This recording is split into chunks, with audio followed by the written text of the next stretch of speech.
If you have any questions for the webinar, please put them in the chat. And what I'll do is after the presentations, I will then ask the presenters at the end all the questions that you've popped into the chat. So we've got two presenters this evening. One is backed by popular demand, Hattie, who is a young kidney patient and ambassador for the NKF, and Yuko, who's a specialist diabetes dietitian all the way from Scotland. So let's kick it off and welcome Yuko.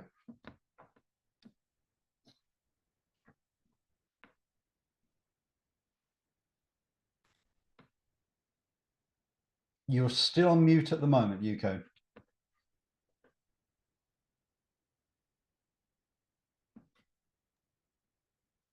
Good evening, everybody. Can you hear me? We can, yes. Thank you. And thank you for joining today's webinar. This presentation will focus on healthy eating for people living with diabetes and kidney disease during the festival season. And thank you for inviting me for this presentation. Okay, so just a quick self-introduction. I'm currently a specialist diabetes dietitian working in the NHS Greater Glasgow and Clyde. I used to be a specialist renal dietitian for nearly 20 years, and sometimes I teach in the uni, and I'm a qualified Daphne educator. I have been also producing some renal-related dietary videos, and sometimes I like drawings and telling stories. Right. And this is what I used to look like. I mean, the picture you just saw. So the content, what we are going to do tonight is to talk about healthy eating and how to plan ahead for the festival meals. We will take a closer look at potassium, phosphate, and we will talk about salt, fluid, alcohol, and diabetes management. To wrap up, I will share some Christmas meal plan along with links to renal dietary videos for future referencing. Okay. As we all know, healthy eating may not be easy for people with no clinical condition on a normal day. For individuals living with diabetes and reduced kidney function, dietary management can be more complex. The holiday are a special time for gathering with family and friends, often filled with food and drinks throughout the day and usually probably over several days. During this period of time, our food choices and meal plans may be different from our daily routine. Foods may contain more potassium, phosphate, sugar, fat, and salt, and we may consume more fluid and alcohol than usual. It can be challenging not to feel concerned about what is inside the food and how it will affect your blood chemistry. Other than potassium and phosphate, for those managing diabetes, sugar content and the impact of alcohol on blood glucose levels can add further stress, not to mention food additive, food allowance, and choosing the suitable snacks. This overlapping dietary restriction can make festival eating feeling very overwhelming. So, hopefully, plan ahead is the answer. Now, let's talk about potassium first.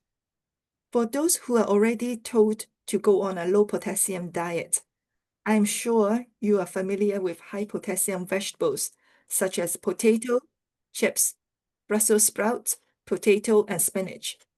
To reduce potassium intake, you can continue to parboil your potato before roasting or making chips. You can choose low potassium vegetables for side dishes such as carrots, green beans, cucumber, lettuce, cabbage, onion, and celery. If you would like to include Brussels sprouts, make sure they are boiled in lots of water and limit the portion to around 4 of them. As you can see from this slide, boiling potato can significantly reduce the potassium content. This is especially helpful when preparing festival meals like the potato dish.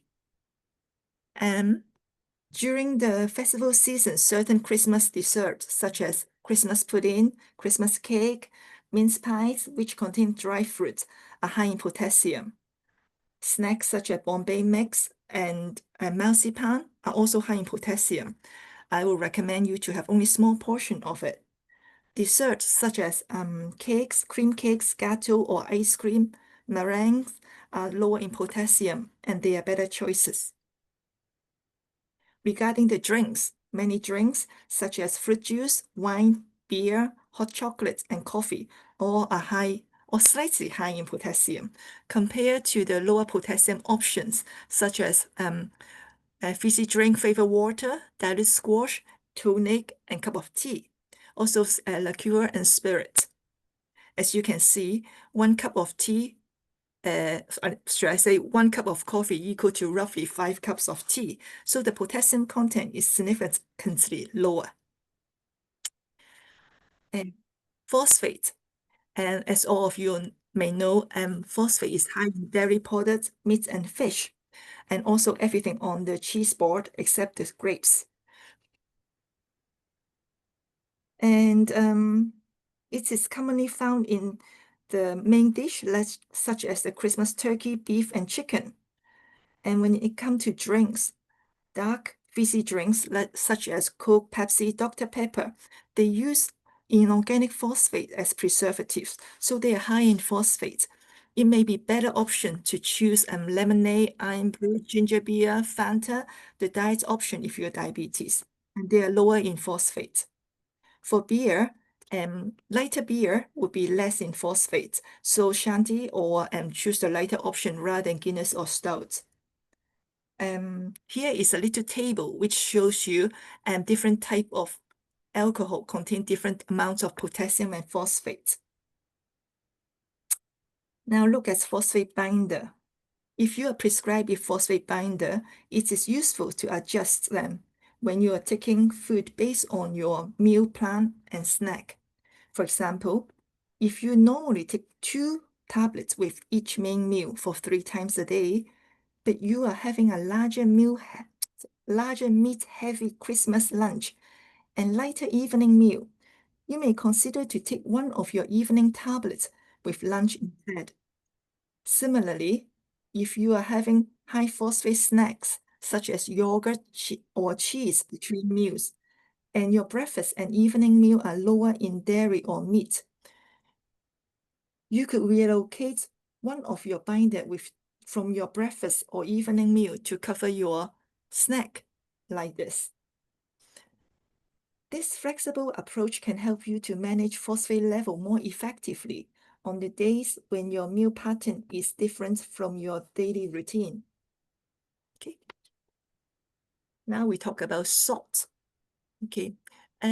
We all know we are recommend to avoid too much salt in our cooking. A little bit in cooking is okay and no more at the table.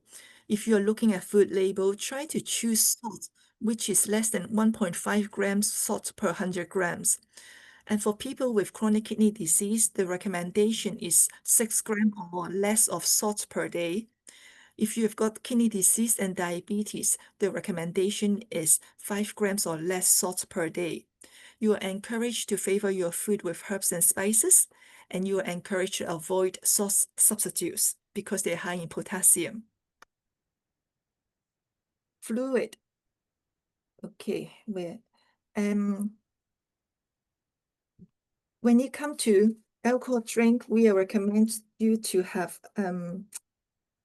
spirits rather than beer because it is smaller in volume.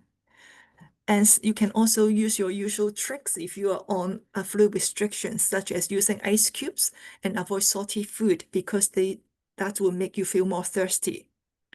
And if you are diabetic or on low potassium diet, try to avoid using fizzy drink or fruit juice as a mixer.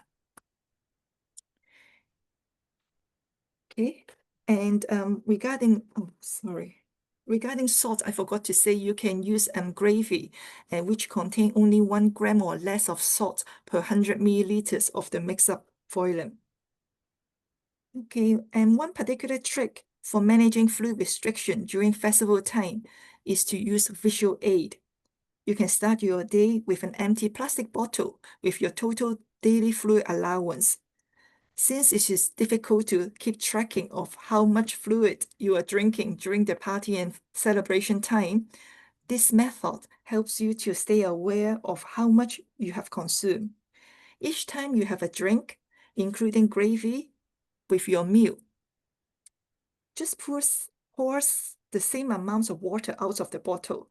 This gives you a simple way to visualize your remaining allowance and stay within your limit. Don't forget, alcohol should be counted as part of your fluid allowance. Right? In view of general healthy eating, please try to choose lean meat and less processed food because that will help you to reduce saturated fat and trans fat intake. Trans fat usually you can find in fast food and processed products. Now we talk about diabetes.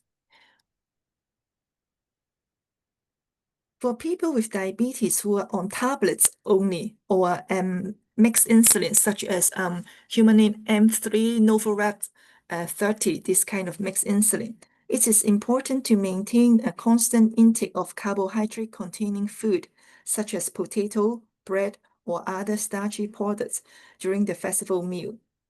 If you are on basal bolus regime, it is important to continue counting your carbohydrate and follow your prescribed insulin to carbohydrate ratio. Homemade dessert, you can always try to make something with reduced salt, reduced sugar, and also you can look into the Kidney Kitchen. They've got lots of good recipes, which are also low in sugar. And those are very good options for people who need to have a lower sugar option, and also to look after their kidney health.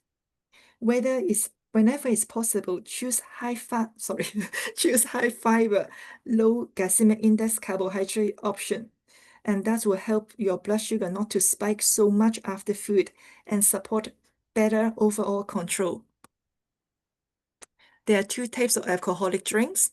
One is alcohol with carbohydrate. One is alcohol without carbohydrate. Because they both contain alcohol, so it will affect the blood sugar control of diabetes patients. And so it's important to be a little bit more cautious about it. Always check with your healthcare provider to see if alcohol is contraindicated to your medications. And if you're allowed to drink, try to limit it to 1 to 2 units and definitely avoid sugary mixer. And avoid drink with empty stomach and do not inject correction dose of quick-acting insulin after meal or before your bedtime. Sometimes when people see their blood sugar level is slightly high, they may tend to give extra insulin. Try to avoid doing that. And make sure you have around 10 to 20 grams of carbohydrate snack before bed to avoid overnight hypo.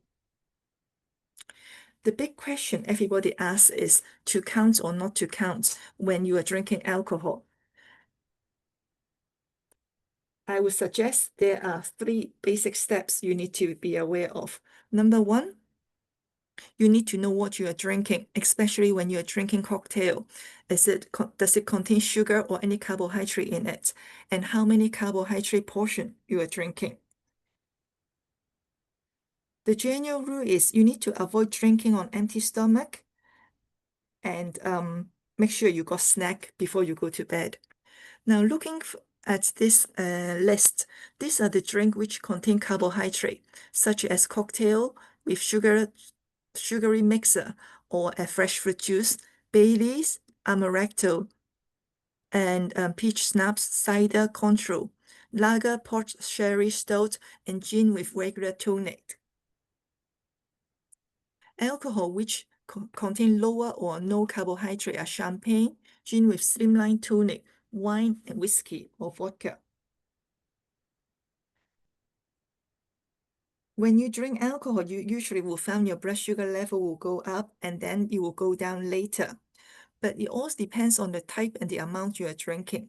And sometimes if you are quite experienced, you can adjust your long-acting basal insulin, or sometimes maybe just eat extra carbohydrate. The general rule is 1 carbohydrate portion, 1 CP, which is 10 grams of carbohydrate worth of alcohol, usually requires no insulin adjustment. Additional tips. Always check the labels, because sometimes the alcohol content of different blends may be different. So check the nutrition label is helpful to decide how much carbs the alcohol contain. If you're unsure, reach out for your diabetes team. And one more tips is, if you on a mixed insulin, for example, like the Novorap 30, or no, what is the insulin again? Novomix 30, or the Mixstart Novorap.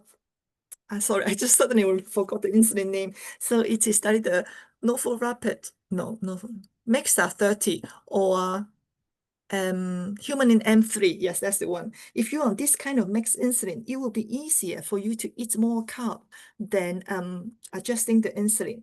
And if you are on those once a day background insulin, some patient may be only on once a day of those things like Tresiba, Lantus, or humanin I, then it is also easier if you just eat a little bit more carb than adjusting the insulin.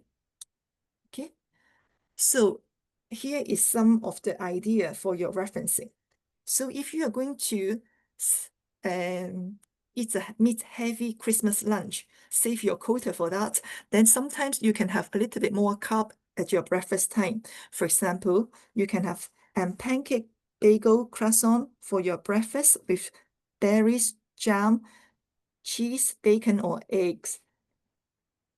For your main meal, you can try homemade parboiled potatoes and limit the Brussels sprouts to around 4 to 7 of them. It depends on the size. If they're small, can be 7 of them. And if keep your meat portion reasonable. And Yorkshire pudding and pigs in blankets are fine to have. Okay. And if you're having dessert, you can have lemon meringue pie with cream, strawberry shortcake, eaten mess, trifle, and ice cream and lemon tart. These are not very high in potassium. Cheesecake without chocolate sauce and cheese and biscuits in moderation are also good choices. If you would like, here is just a little bit summary of healthy eating. We all know what to do, but just a little reminder. Okay, on Christmas Day may be a bit difficult, but hopefully, generally speaking, day in, day out, try to avoid too much saturated fats and avoid too much trans fats, salt, and also cook from scratch if possible. Use less processed products and look for higher fiber option. For diabetes, and avoid simple sugar option if possible. And stay social without overeating. Always believe you can eat again tomorrow. You don't need over portion, and plan ahead. Be mindful of the portion size and watch your potassium, phosphate, and fluid intake, and enjoy but be wise. Here is a little bit of the YouTube links for referencing. So these are some of the video I have made for my department. You may probably revise this webinar in the future and use this QR code to look for the video on YouTube. Or you can use the keyword search on Google's or on the YouTube search to find all this video about CKD, low potassium diet, low phosphate diet. I'm working on the diabetes and CKD video at the moment and supposed to launch before Christmas. So please stay tuned. And I hope this presentation have given you some helpful idea for making informed and enjoyable choices for your Christmas feast while still looking after your health. And thank you for listening. Yuko, thank you ever so much for that. That was it certainly made me hungry, and I love the statement you said. You will be eating again tomorrow, so you don't have to eat everything today. I have to remember that. Thank So you. our next presenter is Hattie. I've done the introduction. She is back by popular demand. She's a bundle of fun. I'll hand you over to Hattie. I was going to say, all those desserts made me really hungry. I won't keep you too long so you can get to your dinners. I am going to share my screen and then you guys can tell me if you can see it. So bear with. Bum, bum, bum. Okay. Can you see the presentation? Yes. Fabulous. Okay. Oh no, wait. I need to bring it back. Hang on. I tried to hide you all, but you're probably all hidden anyway. Right, here we go. I'm guessing you can all still see it. Is that all good? Yes. Fabulous. Okay, hello. I am Hattie. Thank you, Pete, for very kindly introducing me. And I am a two-time kidney transplant survivor. And I'm now working as a marketing team lead, but I also on the side have an Instagram account where I share all about my experiences with CKD. And I've shared my entire journey from before dialysis, on dialysis, and what it's been like post-transplant as well. So I'm going to talk to you a little bit today about what my kind of journey, both during dialysis, transplant and post-transplant, has been like with food, because it's been a bit of a wild ride, so I'll take you along for the journey. So as I said, I'm Hattie. I'm 28 years old and I've had 2 kidney transplants. The first one was in 1999 and I was 2.5 years old, so I was only just a bubba. And that was from a donor from the kidney list, which I'm forever grateful for. And I actually had, like I said, 2 transplants. So my most recent one was in 2021 from my lovely dad. And what's kind of insane is they actually both ended up happening on exactly the same date. So both my transplants were on the 27th of July, 22 years apart. So I don't really know what juju was going on there, but yeah, I'm just so grateful for both my donors for making me alive, really. I studied graphic communication at university. I was at Bath Spa, and I'll get onto this a little bit later, but I actually completed my final year of university while on dialysis. So that was kind of crazy, not only during COVID, but also on my laptop, every dialysis session, trying to hand in my coursework. That I definitely will not forget. And like I mentioned as well, my Instagram is a place for other kidney sort of chronic kidney disease sort of warriors, or other general chronic illness warriors. I suppose I don't like saying sufferers or patients. I think warriors sounds nice because I feel like we fight through a lot and I really want to honor that. It's a space where I kind of, like I said, say about my journey. I went through dialysis and I posted it all online, like everything that went right, everything that went wrong, and also I've posted since my transplant about kind of what life's like post-transplant, and it's been really, really nice actually to build that community and kind of connect with so many people going through the same thing. I've had so many people reach out to me over the last, I mean, I've had Instagram for, I think it's been about 11 years now, but I've been posting quite a lot about my kidney things for the last like 5-6 years. And just the number of people that have reached out and I've been able to connect to and talk to about things, whether it's medication, diet, or consultant recommendations, it's just incredible. And I feel so lucky to have kind of that community on there backing me on everything I do, but then also me being able to support them. And it just feels like a really lovely relationship. So that's something I do on the side of my job, but something that I feel like is a really big part of me. So my transplant, I'm going to talk mainly about my second transplant purely because I don't remember the first one because it was a very, very long time ago. I feel very old. I'm not very old, but I feel old. My second transplant, like I said, it was in 2021 from my fabulous dad. We had quite a long run up to the transplant. We were hoping he was a match for quite a long time. And obviously, as sort of some of you probably know, the tests to find out whether a match, they're quite extensive. So that did take a while to come back. And while I was on dialysis, there was a lot of trial and error with my medication and with my diet, because my blood pressure was quite pesky. So I ended up having a couple of mini strokes, just because my blood pressure was so high. And in the end, they just thought, we got to get this transplant done. So they did, thankfully.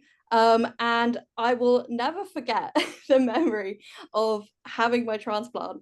And the first thing I knew when I woke up from the anesthetic, there was a consultant at the end of my bed, and all he said to me was, "Your kidney has made 4 liters of urine in the first hour." And I basically just passed out again. So yeah, definitely never going to forget that. But it obviously showed that the kidney from my lovely dad had kicked in straight away, and it was taking off all of that fluid that I'd gained over dialysis, because I had gained quite a lot. I've really, really struggled to take fluid off during dialysis. So luckily Mr. Kidney came and saved the day straight away. But I know that can be a thing, like Yuko was saying, with fluid restrictions. That's definitely something I struggled with, and found imposed on my life quite a lot. So I can definitely relate to that. Like I mentioned, I was actually like in my last year of uni, when I was on dialysis, and it was quite a struggle kind of balancing that with COVID. I was the youngest person in my unit by quite a long way, and it was quite hard, feeling quite isolated. I was physically shielding, obviously, at the time because of COVID, and then also trying to finish off my degree when all of my friends had graduated and I was the only one left in Bath. And it was kind of a pretty crazy time. But like I said, I'm so glad I persevered. I got my degree, we did it, and yeah, got there in the end and got the transplant too. So where am I now? Well, life's pretty good, I'll be real. I've got engaged. We bought our first house. Well, I guess the bank owned the house, but we kind of bought a house. And yeah, life's good. Like, I'm able to eat a lot more things than I was able to before. I had quite a restrictive diet on dialysis, and I'll go into that a little bit more in a bit. But now I'm able to eat all the foods that I like. I'm able to drink more, drink less, whatever kind of works. And it's definitely a lot better than being tied to a dialysis machine 3 times a week. I can vouch for that for sure. And there are obviously ups and downs, and I feel like my life is probably as like normal as someone with chronic illness probably could be. There are obviously still hospital visits. There's obviously still a lot of anxiety around those hospital visits and whether the results are going to be good or not. But ultimately, I think compared to how I was on dialysis and what my life was like then and the restrictions that I had in place, life is so good post-transplant. And if there's any of you currently on the journey or on dialysis, or you've just been diagnosed, and you're kind of looking for the light at the end of the tunnel, I can promise you it's there, it exists. You can really feel like you're in the trenches sometimes, but yeah, it exists, and there is a life after transplant that is pretty fabulous. So there's kind of a few things that I guess I would pick out about nutrition and CKD, and especially like my experience with it. So I found that, I guess you can't tell from this, but I'm quite short. I'm only 4'10". And at the time when I was on dialysis, I was also quite slim. So kind of dietary, like standard dietary, I suppose, amounts or recommendations didn't always fit with my body. And same with medication, like doctors would always refer to their textbooks on what my medication doses should be, but quite often my body was different and it actually needed a lot less medication or a lot more in some cases. So I was a bit of an enigma by accident. But I think it really, really proves the point that you need to like go through your own blood test results and know what your own normal is. I think, of course, consultants and everyone are looking out for you. They only want the best, and their recommendations come in effect of that. But if you feel like something is a little bit high or a little bit low for what your normal boundaries are, just raise it with them. I think it's really important to kind of vouch for yourself and advocate for yourself. And it's important for you to kind of take ownership of those blood results, look through them and make sure that you're happy with everything that you're seeing. And if not, speak to your consultant or speak to your renal dietitian or nutritionist just to kind of go through any concerns that you might have. Because that's the thing, they are available to you. I spoke to a nutritionist and potentially even a dietitian actually when I was on dialysis at the satellite unit in Bath, and it was really, really helpful to learn about different portion sizes. So I didn't really know about, well, I'd never been on dialysis before, and I'm sure like a lot of people are in the same boat. So even learning about the nuts and sort of potatoes, we all think potassium's in bananas, but it's also obviously a lot of potassium in potatoes. So my beloved crisps, I had to like cut down on. That was very depressing. But yeah, it's like things that you wouldn't even think about or know about, of course, like why would you? And they're just there to help and sort of guide you on the way and also support you, because I feel like there's a lot of things to be worrying about kind of during this journey. And I feel like if you've got someone else there who's got your back, it really does make all the difference. And I think it's also important as well when you're thinking of portions and diet and control and all these things, it is just important to like balance your diet as much as possible. I think it's really easy to get kind of overly restrictive, and obviously within reason, some people do need to be very restrictive of some things if it does build up in their bodies, but you also do need to enjoy your life. And so I think it's all about balance. It's about, like, exactly like Yuko said, if you've eaten less today, you could eat a bit more tomorrow. If you've eaten more today, a bit less tomorrow. Or if you have like an absolute favorite snack, just maybe have it like 1 day of the week instead of 7 days of the week. And I think it's also important to like not be too hard on yourself. So there is always going to be difficult things that you need to either restrict or have more of. And it's just about trying to find that balance that is actually sustainable, because ultimately you have to be able to continue to do it for as long as your dialysis may be for. You don't want to go like crazy at the start and then find that you can't keep to it. But yeah, also just like you know, you're tired, you can't food prep everything completely from scratch all the time. I think that's unreasonable. I think you need to be able to like bend and move, but within obviously the limits that your nutritionist or consultant has given you. So be kind to yourself is basically what I'm saying, and just balance it as much as you can. Fluids, this is more of a drink lots of fluids, it's more post-transplant. It's quite crazy, I suppose. You know, I was saying about the differences in diet and in fluid before and after. When I was on dialysis, like I mentioned earlier, my fluid didn't come off very easily. It was really, really difficult for me to pull fluid off without feeling like really rubbish. So I was restricted to, I think it was around 750 ml a day. And I'd been used to drinking like 2+ liters, and 500-ish ml was just horrendous. So I really, really resonate with any of you going through that right now. But it's like weird things that you kind of pick up on and learn. So obviously normally most of us are on a lot of medication. I would have had tablet, glug, but where I was on such a fluid restriction, I had to learn to like scoop up all my tablets in one go and then just have them with like 1 glug of water. I feel like that's very niche. And if you explain that to someone else in any other situation or realm of life, they probably wouldn't understand. But I feel like it's these little things where we have to adjust our routines and learn to adapt in new ways. And I think it makes us pretty resilient, if I'm honest. But yeah, I just think it's important to remember that there are differences before and after. And yeah, before you may need to restrict, but afterwards, where I'd got so used to restricting, I suddenly could not drink enough water afterwards and my levels went kind of crazy. So I was like, drink water. So it can be a bit of a juxtaposition before and after. But like I said, there's loads of people on hand to help you out, and to kind of guide you in the right direction. And ultimately, you're not the only person that's been through it. I resonate, and I know a lot of other people do. So, you know, places like the NKF exist for you to connect with other people for that exact reason. And yeah, just listen to your body, eat food that makes you happy. I know life is pretty crazy and pretty tough when you're going through all this, so you do have to find little silver linings where you can. So I thought I would touch on some of my nutritional struggles. I have a funny story about avocados. I basically had a very big love for avocados on toast with poached egg. It was the kind of the era where, like, I suppose less people do now, but everyone was eating it. I was at uni, brunch with friends, you know the vibe.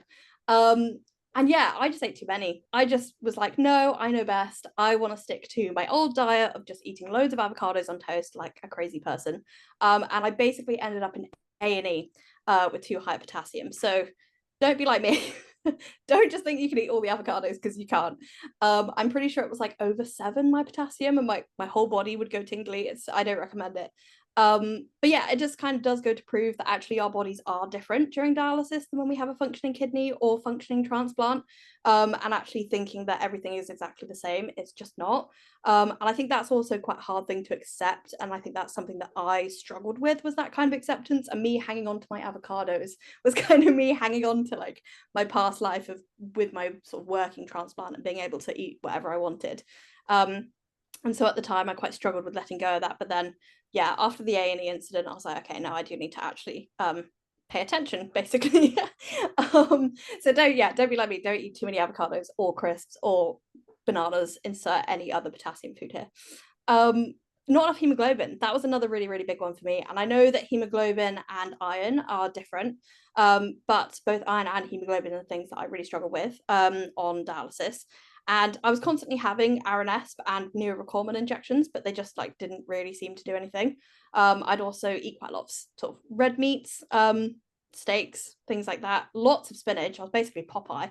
But it just didn't really stick. And I think that's also something that happens a lot on dialysis patients, is that where we obviously lose a little bit of blood in the machine every time, and also our whole body's just kind of out of whack, and our kidneys don't work, which produces hemoglobin. We're kind of at a bit of a 5 steps back situation. But yeah, you're not alone. I struggled with that. It did take a long time for mine to come up. Neurocormin was better for me. Aranesp actually put my blood pressure up a lot. So I don't know if that's kind of a universal experience with other people, but that's something that I found Neurocormin like sat with me a lot better than Aranesp did. Not enough sodium. This is funny because post-transplant, post-transplant has been kind of wild.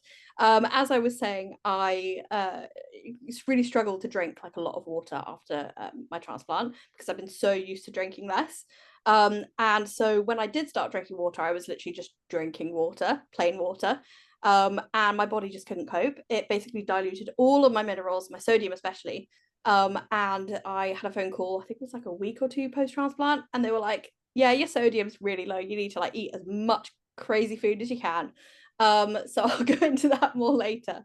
But because I drink so much, it does just filter out a lot of the minerals. And like I said, I'm not like, I'm small. So it does tend to like go through me a lot quicker. I drink now around 3 to 4 liters a day. It's usually around 3. Straight after my transplant, I started drinking about 4+, and I could not keep that up. So 4 years later, it's usually between 2.5 to 3. But it's funny, like if I don't drink for like an hour, I really, really notice it now. So it's interesting how your body can adapt. And I think it just goes back to that of being able to adapt and overcome and be flexible. It just, your body is amazing how it bounces back. And another one I struggled with actually was calcium. So I started getting these heart palpitations like constantly all throughout the night, throughout the day. They were waking me up in the middle of the night, and they were quite strong. They were different to like any other heart palpitations that I'd had before. And so the next time that they did the round of bloods at the unit, I looked at my sheet, and again, this goes back to really knowing your own body and knowing your own bloods. And I noticed my calcium was really high. So I was like, I'm going to do some investigation work. So I basically spoke to my consultant. I was on calcium supplement tablets at the time. And I said this to him, and I did my own research as well. And I found out that too much calcium or to a higher level in your blood can cause heart palpitations or heart problems. At the time, that's what the information that I found. So I spoke to him and I said, can I come off my calcium supplements just to test this theory that I have that these heart palpitations could be linked to my high calcium? He was like, yeah, give it a go. Why not? You know, it's fine. If it doesn't make a difference or it drops, we can just put you back on them. So I came off the calcium supplements, and within a week, the heart palpitations had gone and they never came back. So I felt a bit like Sherlock. I was quite proud of myself, but it just goes to show that if you can vouch for yourself and really advocate for yourself and know your own results and know your own body, it can actually make such a difference long term. And you can end up kind of speeding up a process that may take a lot of elimination from a professional, seeing as they're not in your body or kind of experiencing what you're experiencing. So it's very good to be able to advocate for yourself. Yeah, I told you my diet post-transplant was kind of crazy, so I'm going to go into that a little bit. The lovely pictures on the right hand side basically show what my diet was like. It was pretty much Lucozade and noodles. So it's awful, where my sodium was so low, it felt very, very counterintuitive, but the consultants and all the dietitians basically told me to eat as much salt as possible, like instant noodles, like cooked meats, takeaways, literally anything that contains salt. It kind of goes against everything Yuko said, so this is very much an isolated incident, so don't take this as gospel. But yeah, I just had to pack the salt in because my body was just losing it so much through the fluid that I was needing to drink, because if I also didn't drink that fluid, then my results were down. So I needed the fluid, but I also then needed to supplement the minerals that were being washed out. So it definitely did feel very strange. I remember a moment at a clinic visit, my consultant was like, oh, your sodium's low, like what have you brought with you for lunch to eat, like please tell me it's something salty. And I was like, it's a ham and mayo sandwich. And she was like, oh great. I was like, oh cool. So yeah, it was a very bizarre experience, because you feel like post-transplant especially, they're going to be kind of wanting you to have a very, very healthy diet, but for me that was not the case. I did drink a lot of isotonic drinks, and I eventually also moved on to, I think they're called like the zero electrolyte tablets. They're fantastic. And they don't contain any calories or sugar. They just have all the electrolytes in, sodium, magnesium, all of that kind of good stuff in, just for you to supplement if you are kind of sweating a lot, if it's hot in summer, or if you are drinking a lot. It's really good to be able to replenish those. Obviously, naturally, this diet came with some less good side effects from all of the Lucozade. So many Lucozades on the table, it looks ridiculous. The Lucozades, I ended up having really high glucose. So I actually had to change to the low-calorie version, which I didn't even know existed, but thank God it did, because it saved me at the time. I was drinking 8 Lucozades a day for context, which is too many Lucozades for anybody. I also ended up with then too high a sodium because of all the instant noodles and things like that. So it's definitely a balance, and it's definitely learning, like I said, what works for you, what puts your results up, what makes them go down, how you can find that balance throughout the day, and just making sure that, you know, at your results, you're kind of keeping a food diary maybe, so you can see if you have spikes in levels, you can explain it, and you can then maybe try and eat slightly less of that food. It's kind of whatever works for you, but I definitely would recommend a food diary if you're finding that certain things are giving you certain symptoms, but you're not quite sure what's causing what. Like me with my avocados and my tingly fingers. If I'd written it down that I was eating like 4 avocados a week, or more probably, it might have explained it a little quicker to me. So yeah, just know your body, trust your body, be prepared to advocate for yourself, but also be prepared to be flexible and go on doctor's recommendations if needed. So the big question, what is my diet like now? This graphic also actually makes me very hungry, I'm not gonna lie. So diet now is obviously much less restricted than my diet before transplant. And I think it's quite hard to sometimes, like I said, see the light at the end of the tunnel when you're on dialysis and actually know kind of what your life is going to be like. You might forget, like, oh, I forget the time that I was able to eat all the chocolate that I wanted to, or eat all the crisps in my case. But it does exist, and this is a little bit what it looks like. It looks like loads of different food that tastes really, really nice and perfect for my dietary requirements. So I eat all kinds of things: pastas, pizzas, fruits, vegetables, avocados again, big up avocados. We go out to eat a lot, me and my partner. We love cooking. I love cooking at home. I mean, I've tried about 4 new recipes this week, and being able to do that and having the freedom to do that really just is like worth its weight in gold. And I think it is important to remember that there is that kind of light and that less restrictive life at the end of the tunnel, because I know that when I was going through it, certainly it felt like there was no end. And I think that's where my control came from, and my almost a form of grieving the life that I was able to eat anything. It's natural. I feel like we all go through it. It felt like I was the only one at the time, but I now know that that's not the case at all. But just know that if you can hang in there and keep to that restricted diet as much as possible, once you do get your transplant, obviously things look a lot brighter menu-wise. So kind of few little bits of food for thought at the end. I've kind of said it a lot, but just don't be like me and eat too much potassium. Just don't do it. And that goes for any mineral. Obviously, there are a lot of different minerals that you have to take care of: magnesium, phosphorus, as Yuko was saying. And I think it's just really important to know the limits, know how much of that food affects you. Eating 1 avocado for someone who's 6'4" might not do much, but eating 1 avocado for me obviously did a lot. So I think it's all just, like I said, take it with a pinch of salt. That was awful. And yeah, just see what works for you. Know your body, know yourself, trust yourself, keep a food diary, and be prepared to vouch for yourself. Because I think the thing is, doctors obviously have a textbook and we love them. We are very grateful for them. The NHS has saved my life multiple times, and I probably would not be here without it. But obviously you are still only human, and at the end of the day, all of our cases are completely different. We're all individual. We all have different responses to medications, fluids, stimuli, like anything that happens. We are all completely individual human beings. So, you know, if you feel that the doctor's suggesting something and you feel, you know, oh, I don't know, I feel like I can't quite drink that much water, or I feel like, oh, I could have an extra, you know, scoop of ice cream and I'd be okay, and you can prove that, then, you know, you have the right to say that. So just know to vouch for yourself, and you are so much stronger than you think. I think that's one of the things that I've taken away, and from this whole experience, it's just my life because it's the way it is, but from the experience in general, is that it does teach you how strong you are. And I think it's really, really easy to get bogged down in kind of all the negatives and how much it's affecting your life in a negative way, and how terrible you feel, and the food you can't eat anymore. And I've been there, like, I get it, I really get it, but also you're still here, you're existing, you're alive, you're getting through it. Take each day at a time. You are so much stronger than you think.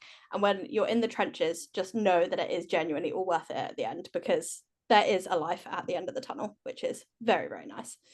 And like I was saying, I guess there's a few things where it does feel a bit doom and gloom, or things you can't do. I feel like that's a lot of things that happen when you talk about kind of a medical condition. You kind of end up talking about all the things that you can't do. And I think, for me at least, I'm a very much silver linings person. And I think it's very important to remember the things that we can do. And I think a really, really nice way to end on this presentation is to basically just note down some things why I'm happy that I'm still alive. And I know that it's kind of a bit of a taboo topic, but obviously chronic illness is chronic for a reason. And I think it's just really important to remember there are things you still can do. there are still reasons that it's good to be alive. And these are just a few of mine, especially eating M&S picky bits and smelling bookstores.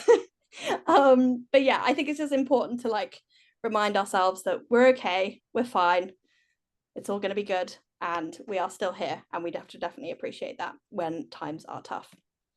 So yeah, that's me. I hope you enjoyed, and yeah, happy to answer any questions or help in any way I can on anything else.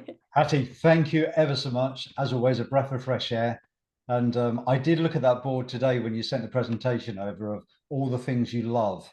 And I did spot the smelling a bookstore, which I found quite bizarre. But no, but you know, like that new book smell. I feel like that's niche, but it's so good. Like, imagine not being able to do that anymore. Like, no, I like that.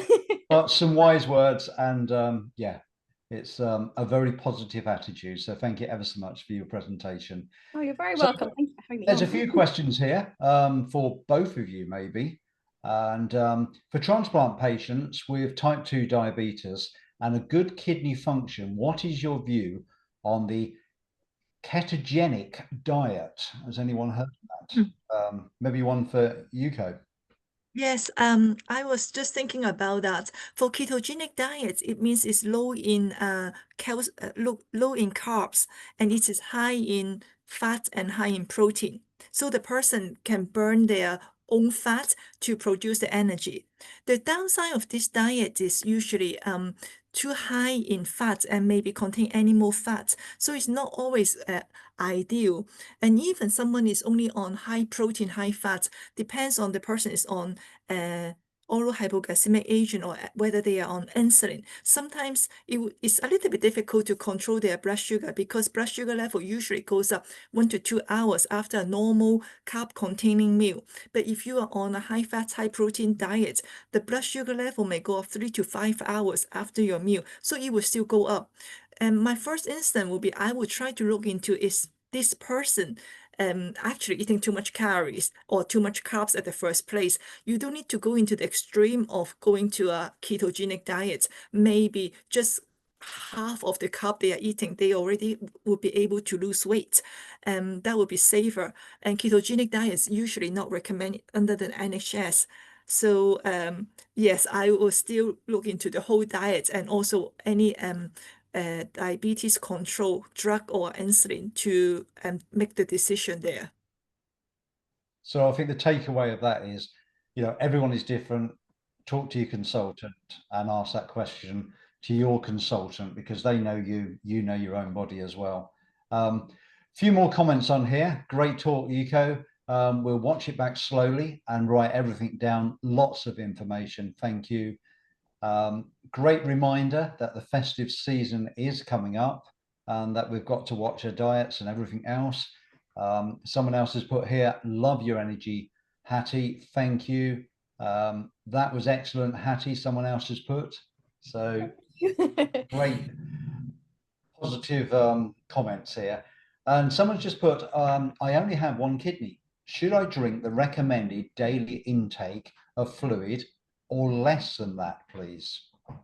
Right. How much you're allowed to drink would be down to your doctor's or nurse's decision. And it can down to the symptom of whether you got edema, whether you got swollen ankle, and that will be the main, or the blood pressure, all those kind of thing. It is not because you got one kidney or two kidney, also down to your kidney function. So I think you need to check with them. If they recommend you a certain amount, then you just follow their advice until they change the your allowance. Brilliant. Thank you very much. That is all the questions. And I always say when we've got not many questions, it's because the presenters have covered everything. It's not because no one's interested. It's all the answers have been answered at the time. So thank you ever so much to everyone that's attended this. It has been recorded. So tomorrow on our website, you'll be able to watch again or tell your friends and colleagues about it. And our next webinar is going to be in January, where it's NHS BT talking about transplantation and organ utilization as well. And we have got a full program of webinars coming up in the new year, all the way now till July. It's that popular. So thank you very much for attending. And you're the first for me to say this, but Merry Christmas. So have a lovely evening. Hattie and Yuko, if you wouldn't mind staying on, everyone else, enjoy your dinner. Thank you. Thanks, everyone. you. Have a good Christmas. Everybody. Thank you.